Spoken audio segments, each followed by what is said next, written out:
Hey everyone, I'm your host Danny, and you're listening to Vignettes for the Vault, a podcast where every human experience is a vignette waiting to be heard and remembered through the art of storytelling. Today's episode follows an American expatriate, and most of us can relate to moving. Most of us will move a couple times in our lifetime. However, how many of us move outside of the country we were born in and raised in? David's story begins in New York City, the city he was born in, the city he would live in for 5 years. However, his first move was not out of the country, but to a small town in North Jersey. This is David's story. So sit back, relax, and let's dive into the vault.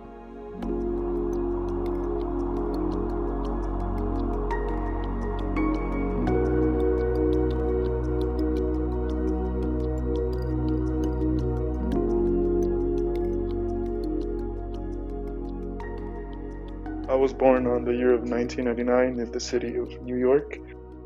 I moved from time to time. It was actually, I started off in New York, living in Queens with my family, and we started off in a pretty low spot.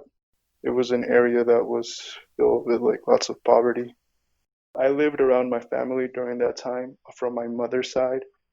It was just filled with uncles and aunts. And we first started off there for around maybe 5 years. I had a problem of asthma. Due to that, my parents were looking for a better home so we could live in a better place. So they were just looking around, investigating when they ran into New Jersey. They heard about that. They heard that it was a great place, a great community. So they decided to move there. And it was more due to the problem that I had of the respiratory thing. So it was more because of that than almost any other things that happened in my life. Though I guess there were some other things involved also. Like my dad used to explain to me a lot about the parking situation in New York and how it was impossible to find a place to park your car in. Or if you had a garage, it would always be filled with like a bunch of cars in the front and you couldn't just get in. So there were many things involved when we moved. But one of those things were my problem and also theirs. So we decided to move to the state of New Jersey. It was a lot cleaner, definitely. It was a lot more, it was a lot better. I could say that till this day is my favorite city to ever have lived in. I mean, favorite town. It was just the best. It's a completely peaceful area. It's very respectful people. The people there are very, very respectful compared to anywhere else I've ever been to in the world. And that's saying something because I've traveled a lot. I'm constantly going places. At the beginning, obviously, I didn't really understand that much because I was a kid, but we were received very warmly by the people that lived there, our neighbors, our friends. Um, it was a bit difficult for my parents because we didn't really know anyone there. They didn't have any contacts, they didn't have any family. It was just like maybe a couple of friends, and from there our family pretty much just took off, started up our lives there. I grew up there as a kid, so most of my life, it was mostly spent just goofing around, hanging out with my friends. It was very hard to make friends at the beginning. People are very respectful there, they're very kind, but to make an actual friend there, it was a bit harder than what I usually thought. When I went to school there, it was a very different experience compared to New York because in New York it's every race of every culture of every color. So people there just mixed completely. But when I was in New Jersey, it was mostly white people and a group of Latinos, and then another group of like the other ethnicities. So it was it was very it was very hard to make friends at the beginning. I was bullied my first couple of years. It was a bit hard going to school sometimes, but I've always just had very thick skin for criticism. So it was something that never really affected me greatly that I could say that I had like a mental like problem or something that affected me in the long term. I always understood the perspective, the other side of the bully. And I know that sometimes people also have hard lives. I simply felt so free, and I felt like I could do things that I couldn't do in other places. Take, for example, here I am right now in Ecuador. I couldn't just drive around in a car, a brand new car, or get a good job here, because those things, I know you could do them also in New York, but there are certain limitations compared to, let's say, the cleanness of the place that you're in. It's very clean in New Jersey. I like it like that. I've always liked a very peaceful life. I like the way I was living there. I like the way I like literally the way I could have got anywhere I wanted in either a bicycle or a car. Obviously, the first couple of years, everything was a bicycle. I traveled everywhere in a bicycle. That I grew up there making friends. In fact, one of like my best friends in life are there. That's what made that place so special. So that's what gave it true value to me, and I could never ever forget that. That was something that I've always like carried around in my life. Although he loved the friends that he made there and the memories that he made there, he would not live in that small town in North Jersey forever. Hi, I'm Danny, and you're listening to Vignettes for the Vault. Before he would leave that small town for good, he would visit his parents' native land, their homeland, a place that he would later call home, a faraway place in South America called Ecuador.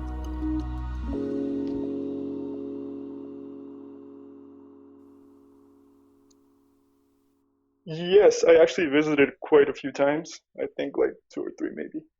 I used to go around summer vacation, and I think the first time I went, I don't know if I was either 7 or 9 years old. I don't remember exactly what age I went, but yeah, I did travel a few times to Ecuador before I actually moved to the place. When I was 7, I gotta admit that it wasn't really that fun to go there. I didn't really have a good time when I was young because most of the places that I went to, it was like mountains and rivers, and it was nice and all, and it was very peaceful. But like every time I went there with my parents, they would always say, "Hey, be careful when you get out at the airport. Be careful of doing this and that. Be careful of going by yourself or going out after dark or doing certain things." So I just felt very constricted there. I just felt like I couldn't do certain things. That like if I did something, bad was going to happen to me, and that was pretty much the mentality we grew up with. That if I go there and I do a certain way, it might end up in like a tragedy for me or for my family. So the first couple of times, like I spent really long time with my family when I was over there with my grandparents, but it was still like I could say that the first couple of times didn't really feel that great for me. I feel like I would have enjoyed it more if I didn't feel like I was in a situation where something bad could have happened to me for doing any other thing. I completely appreciated the fact that I was in the United States again so much. I was like, wow, it's amazing to see the difference between even as a kid, I've always been very conscious about the change and the difference between different places. So I was very conscious about how different it was in Ecuador and how different it was in here in America. And I could definitely say that I value a lot more being in the United States. I found out when I was going to Ecuador around the age of 12, maybe 12 or 13. At the 13 we moved. So yeah, I remember when I was 13 I moved, and my parents told us we had like a group meeting or something like that, a reunion, and they just told us that we were going to move to Ecuador. It wasn't something that was slowly um, told to us that we were going to do. In fact, our parents just brought it out of the blue. And I remember that me and my siblings, we were pretty scared. We were surprised. We didn't expect it. They didn't really give us many reasons to why we were going. I guess because we were still young. So, but later on in life they told us. But they like during that moment they never really explained that well why we were moving. Only the fact that we were and that we just had to do it. But later on, I began to understand a bit more why we did it, and I'm a bit grateful for also because I started to notice that there are like many differences between growing up over there in the United States and growing up over here in Ecuador. I remember that my dad he had brought like this huge container. We pretty much just filled everything. And I mean everything we had in the house in that container, including our car. It was a bit rough. Moving is always a hard subject for everyone. So just imagine having to move a bunch of like not even like a small amount of things. I mean like everything we had in the house we moved with. I mean most of the stuff my parents were in charge of, but we also helped out a bit there and then. During the time I lived in the United States, my parents they would always make us speak in Spanish or sometimes even write in Spanish. In fact, one of the things that my mom did when I was growing up, was that she would give us the newspaper and she would say choose an article to write, and we would like choose anything that came up there that was interesting. And that newspaper would be in Spanish, so we would copy the entire article in Spanish on another piece of paper. I gotta admit, half the time I wasn't even learning. I was just doing it out of like just for an obligation. But I guess some of that helped out in the end. That's how I learned a bit more Spanish, just writing it from one piece of paper to another. And it was so many times that my mom made us do that. But we also practiced in the home a lot.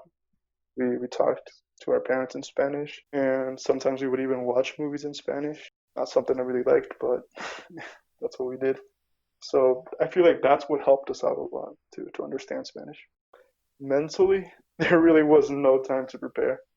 Like I said, our parents just brought it out of the blue. They were like, "We're moving in like a week or something." Like, I don't remember how long it was, but they barely gave us any time. Or I think it was like I don't remember how long they gave us, but it felt for me personally, it felt like from one day to another.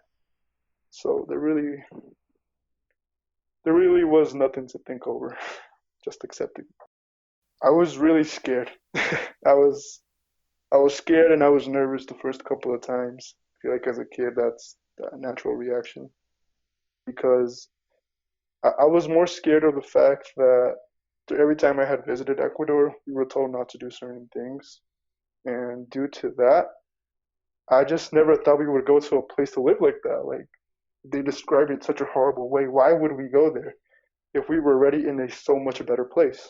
And like, that was something that just didn't comply with me when I was a kid. And it was a bit scary.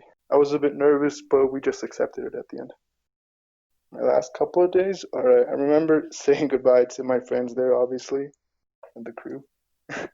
And after that, we went to New York and we stayed at my aunt's house for like maybe the night before we went to the airport. I'm guessing I don't really remember that well, but that's what we usually do every time, so I assume we did it again. I just, how could I explain this? It didn't really feel that bad when I was there. It didn't feel real at that moment. It didn't feel like this was actually going to happen. I kept on expecting something to take us back home. The plane ride felt really normal, I guess. I mean, at that point when we were on the plane, we all just accepted the fact that we were going to move. We were all scared. We were all glad that we were happy together. But at that point, I guess we just had all accepted it. It was like we're going there no matter what happens. So yeah, yeah, I do remember a bit. Yeah, I remember it was really hot. We landed in Guayaquil. That there's lots of criminal activity there. So when we landed, I mean it's a nice, beautiful place too. But we've always been told that never get out of the airports when you land there, unless you're like going to a specific spot, being picked up by a designated person. I remember landing there and we had all our stuff. I remember everything felt so heavy that day because we were just small, so we were like in charge of moving the things, and I don't remember if we got picked up by my uncle or if we got picked up by by like a known taxi driver or something like that from our family. But during the entire time, we were told, be careful, like don't go outside, just don't talk to anyone, just stay in the group, stay together. It was, it was, it was a different experience. We didn't straight up go to a home when we landed there. We actually went to our grandparents' apartment, and they own this building, so we just stayed in there with them, and it was pretty bad because there was only 3 rooms, and there were 6 of us, and plus my grandparents, 2 more, so there was like 8 people living in one level of a room. I mean, one floor, and it felt really crowded. I didn't really like it. I mean, back then in in the United States, like we each had a bed, and it was like a bit more private, a bit more space, and that transition from living in like an open place, a place where you literally you could just go out at night, do whatever you want. Even as a kid, I did this, so it was a good feeling being over there in the United States, being able to do that. But the moment I got to Ecuador, we were just thrown into a small apartment. It was very difficult for me. I had a very hard experience. I could tell my siblings had the same thing too. We all wanted to go back. We all wanted to go back. I feel like that the realization of reality hit us right when we were there. We were all like, "Oh my God, like this is actually happening." And the more the days went on, the more the things we had to do. I feel like we just realized how much we missed being back in our actual home. No, we moved out a couple of times.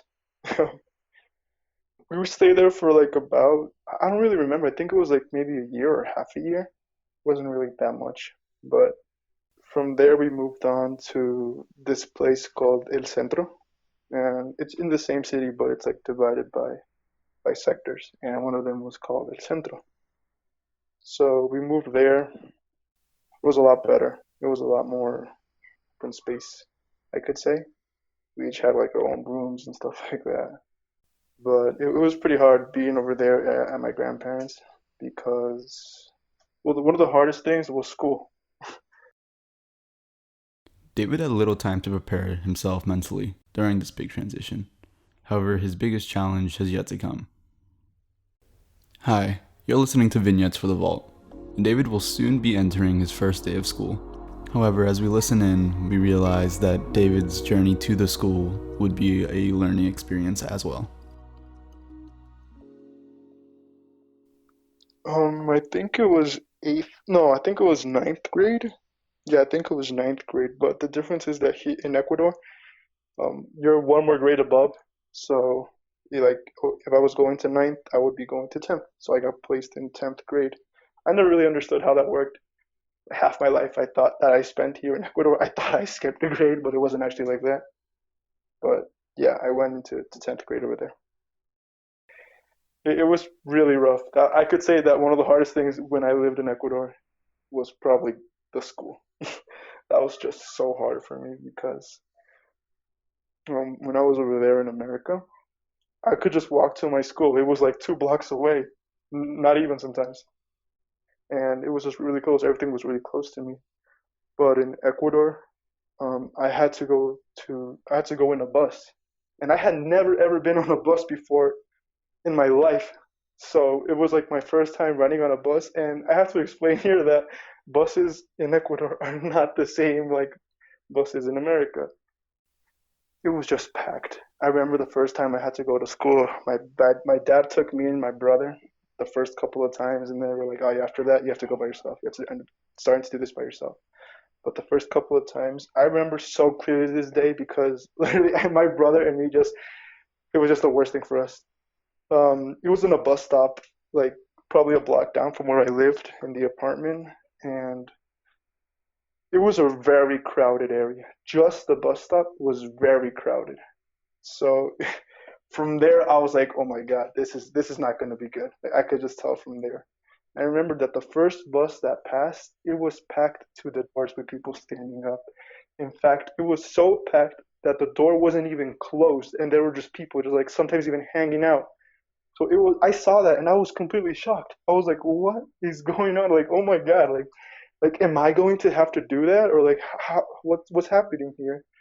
So that was a complete shock for me. We waited for the next bus. We got on. I mean, it was still packed, and it was pretty horrible because everyone was just so close. I felt so stuffed, and it was so hard because we had to fight to get to the back of the line.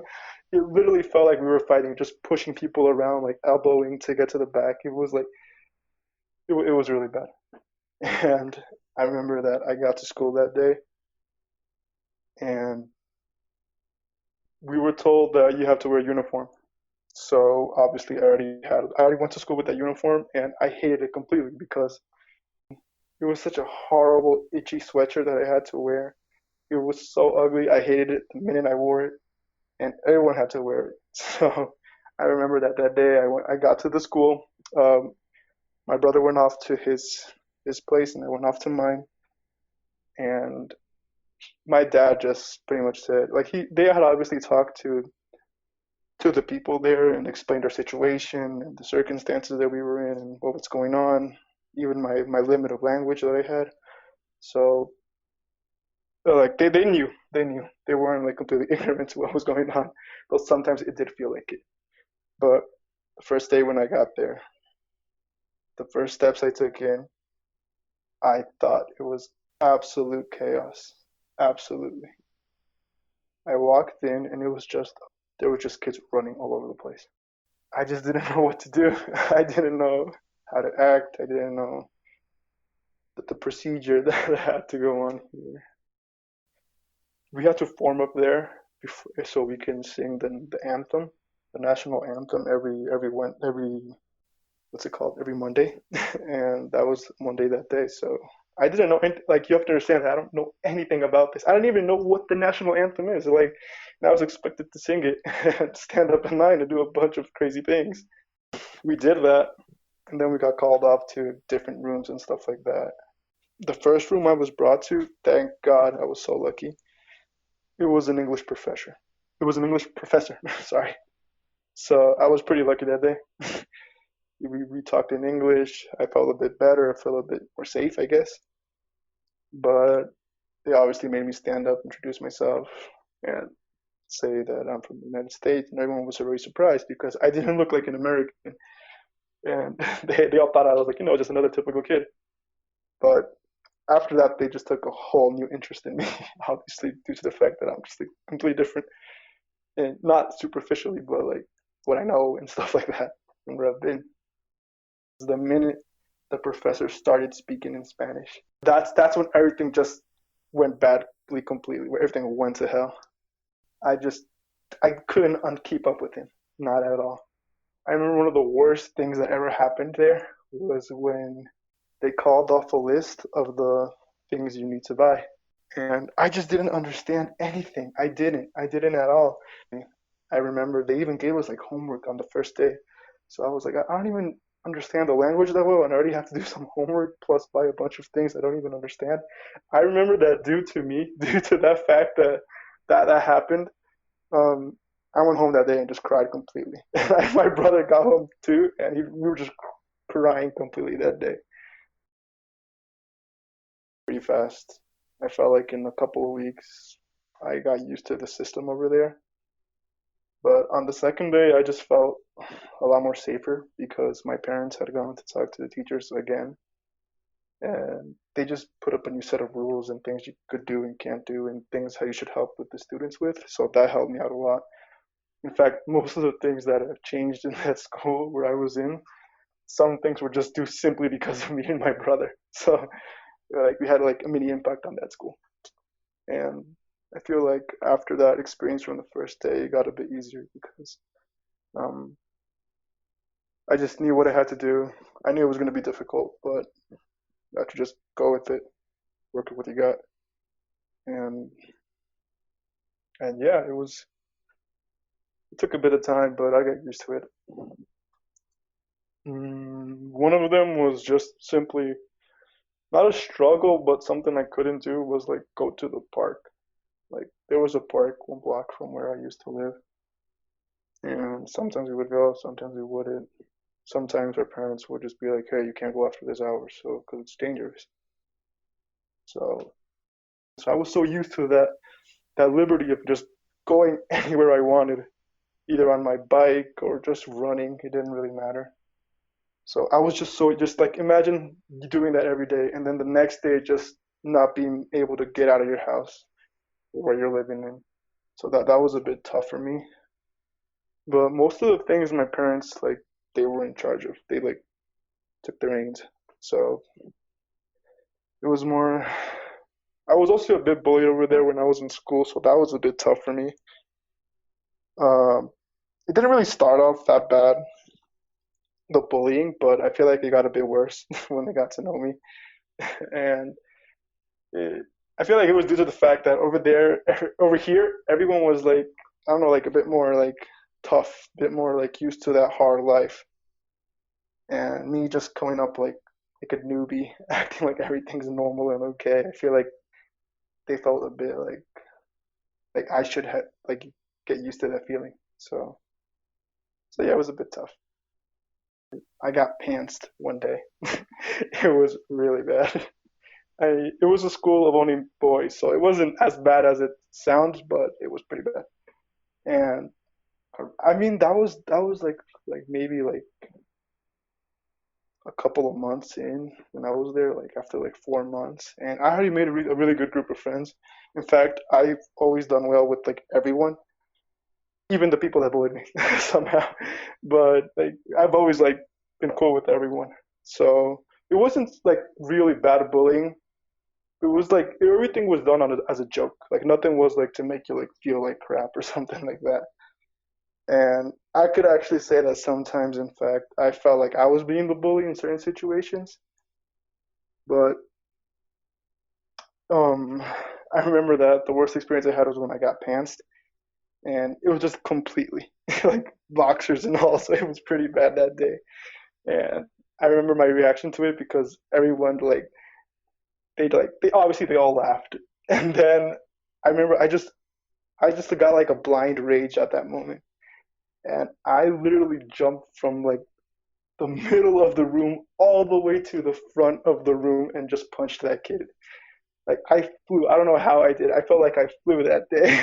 Like in one jump, in one leap, I got to the front of the room and just punched the other guy. It was a really good friend of mine. So that's why I feel like after that I got a bit like okay, like we're still friends and all. Obviously, I know it was a joke, but like I just feel like it wasn't like I wasn't gonna kill him over it. Yeah. From the bus ride to the national anthem to his English professor in Ecuador, David's school journey has truly been an event.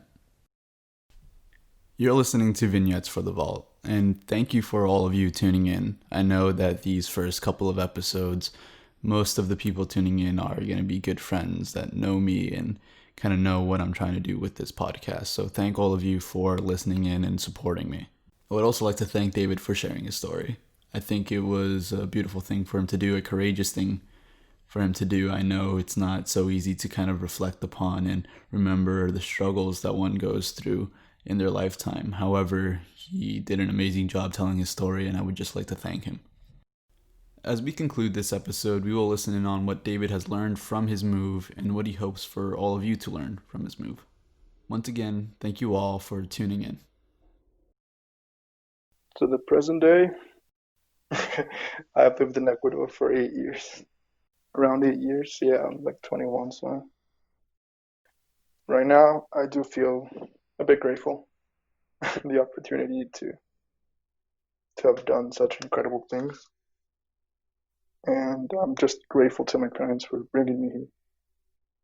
I feel like time really got me to know what reasons I came here for and the truth behind what was actually happening now in my life and how things were happening in my family and where we lived in and everything.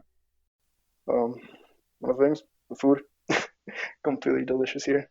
Like 1,000 times better. I didn't even know that till like after like a couple of weeks. I was just like, holy crap, everything tastes so much better. That's not something important, but it's just a difference here. I guess I could say the value for my family really went up. I just had more time to interact with them. I spent a lot more time being with them. I learned that over here in Ecuador, everything is just so much more. I feel like it's more united.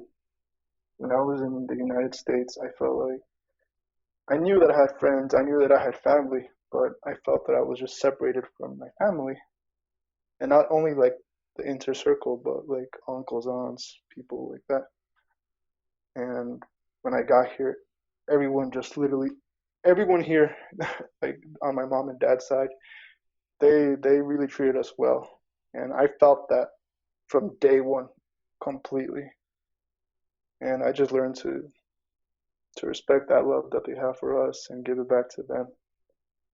And it was some of the best things I learned from coming here because I felt that over there in the United States, everyone was just a lot more cold, a lot more distant, a lot more like I got to do my own thing and I have free time in this, we can do that and this. But over here, it was like I'll take the day off, or I'll do this another time, and I'll hang out with you, or what do you need, like stuff like that. Like it felt a lot more like they were there when you needed to reach out.